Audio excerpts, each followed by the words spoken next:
Hello and welcome to Viewpoints. I'm Andrew Phelps. We're joined today by Scott Minarcine with the Georgia Department of Public Health. He's here to talk to us today about his thesis. Welcome, Scott. Hi, Andrew. How are you? I'm well. So what can you tell us about your thesis, Health Security Intelligence, assessing the Nascent public health capability? So public health has a lot of data that we collect, and we use it strictly for public health purposes right now.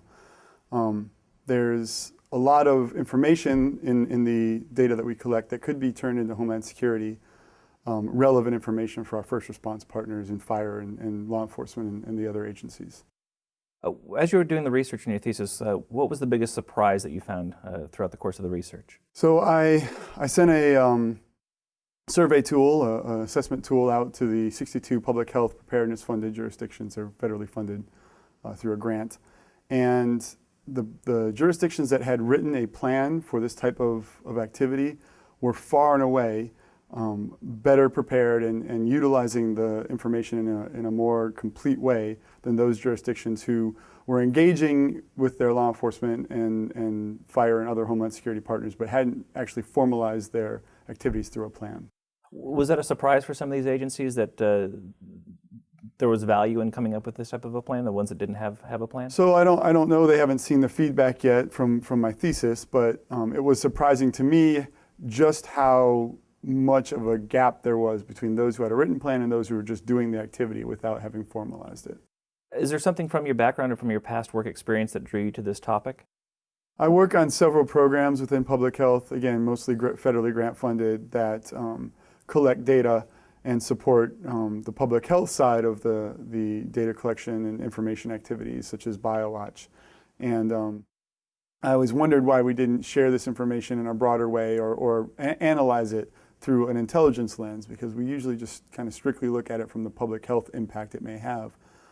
But I think that there's broader implications for the data to be used to, again, help those in other sectors of public health, of Homeland Security. So what I'm hearing through the course of your research, this isn't something that's widely implemented, at least through your data subset. Was there a lot of pushback from any of the public health folks that you spoke to in the field about this type of a program? Right. So no, I made the data de-identified upon submission. So I got more submissions than I thought I would, and those who didn't submit, I don't know why they didn't. But from those who responded, I felt like there was not a real pushback on the sharing of the information. They were happy to do it. What about the idea that you've proposed with this thesis? Was there pushback or any hesitance to participate in such a program somewhere down the line? No, I think that there was actually interest in seeing where this information would take my thesis, and all the people that responded to the survey, or the group that responded to the survey, said that they wanted to see the completed work to see what the results were. I think that all of the agencies, all the public health agencies out there recognize that they could use this as a way to better incorporate into the Homeland Security environment.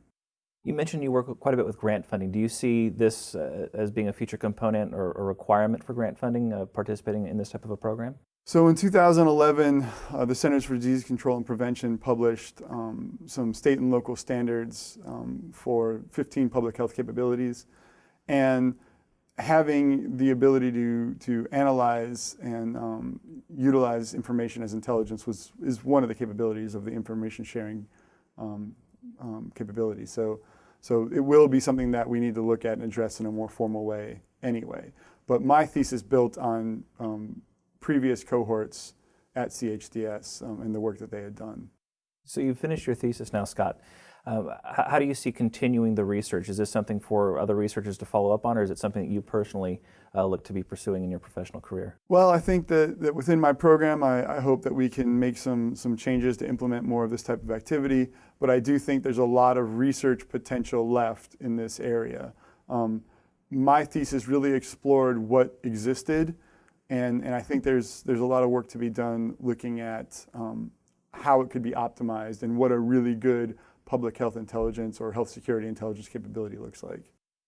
From a collaboration standpoint, Scott, who are some of the critical players that are going to need to come to the table, if you will, to make this come to fruition? So the biggest entity that public health will need to engage to make this work will be the fusion centers throughout the country. There at the state and local level, the primary source of data collection and intelligence and intelligence dissemination. And so engaging with the fusion centers will allow public health to speed, I think, the adoption of this process. And then, the biggest thing that the fusion centers can provide is kind of the guidance on keeping this information secure, keeping the privacy rules and regulations that exist intact. That would be probably the biggest challenge for this information, is to make sure that the public understands what it's being used for and not used for, and the fusion centers can help with that. For your thesis, you did some outreach and surveys, it sounds like. Were there any other case studies or anything that you used of models of public health integration into fusion centers? So the Office of Health Affairs at the Department of Homeland Security published with the Department of Justice a guide for integrating public health and healthcare related individuals into the fusion center environment. That was a very helpful document to look at. But there is not a existing planning document or guidance document that describes how public health should build its health security intelligence program. And so my thesis found that as probably the greatest gap right now.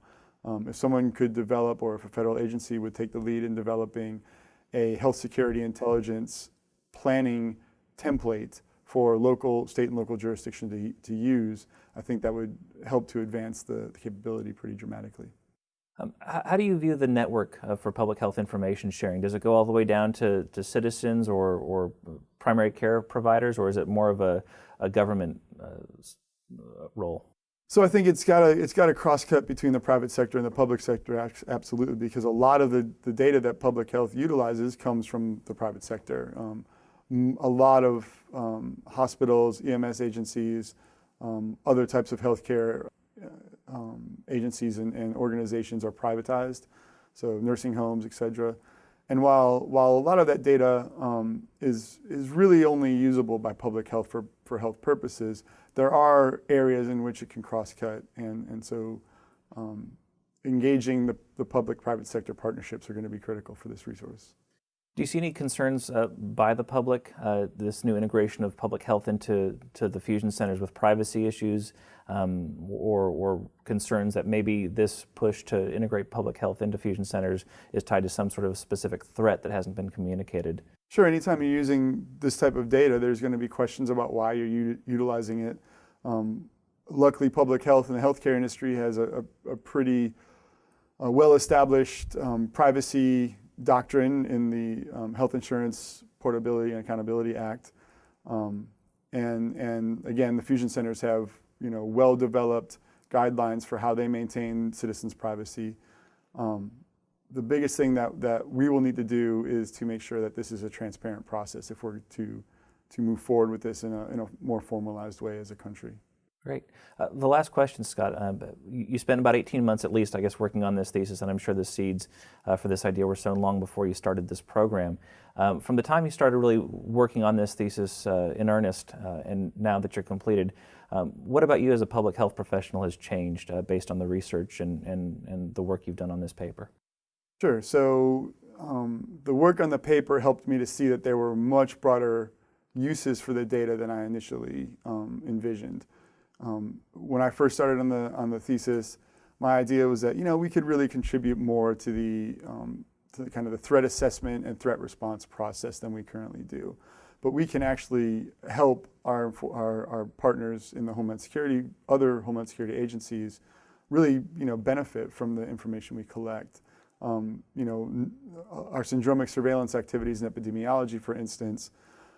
They could note a spike in drug use signs and symptoms at emergency rooms that might alert law enforcement that there's a new product, a new illegal drug on the market, or a new drug dealer in the area, and help to kind of close that gap and that loop in the time that the drug or the drug dealer moves into the area and law enforcement recognizes it. We could, I think, speed that process. Fantastic. It's a pretty novel use, I think, for some of that data and information. Thank you. Well, thank you for your time, Scott. We appreciate you sharing the work you've done on your thesis, and congratulations. Thank you, Andrew.